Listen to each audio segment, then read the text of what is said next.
नीट परीक्षा गैरव्यवहार प्रकरणी संभाजीनगरमध्ये तीव्र निदर्शने बघायला मिळाली।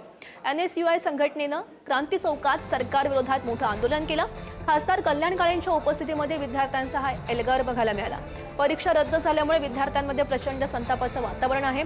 घोटाळ्याच्या निषेधार्थ काँग्रेस कार्यकर्ते रस्त्यावर उतरलेले आहेत। नीट परीक्षेमध्ये झालेल्या गैरव्यवहार आणि परीक्षा रद्द केल्यामुळे नॅशनल स्टुडंट युनियन ऑफ इंडियाच्या वतीनं आज छत्रपती संभाजीनगरच्या क्रांती चौक येथे निदर्शने करण्यात आली। त्या दरम्यानची दृश्य आता जो 2026चा नीटचा पेपर झाला तो नीटच्या एक्झामच्या 1 महिन्या आधीच फुटला होता। तो टेलिग्रामवर इकडे तिकडे सगळे सोशल मीडिया साईट्सवर जशाचा तसा पेपर नीटला आला होता तो पूर्ण फिरत होता।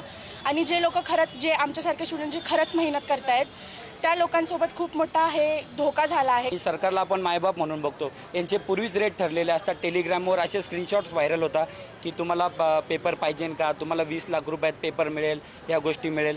आणि खरं तर याच्यामध्ये खूप मोठं रॅकेट आहे। याच्यामध्ये मोठे मोठे अधिकारी देखील सामील, याच्यामध्ये मंत्र्यांचा देखील सहभाग असू शकतो, कारण की त्यांच्या वरद हस्ताशिवाय या गोष्टी घडणं शक्य नाही आहे। नीट परीक्षेची जे बॉम्ब या महाराष्ट्रात नव्हे उभ्या भारतात झाली, त्या संदर्भात जे आंदोलन या ठिकाणी विद्यार्थ्यांनी उभं केलं आणि त्या आंदोलनाला आकार मिळावा, या विद्यार्थ्याच्या प्रश्नाला वाचा फोडावी या दृष्टीने NSUIने आज या छत्रपती संभाजीनगरमध्ये जे आंदोलन उभं केलं त्याचं एकच कारण आहे, ते म्हणजे या केंद्र सरकारचं आणि राज्य सरकारचं अपयश।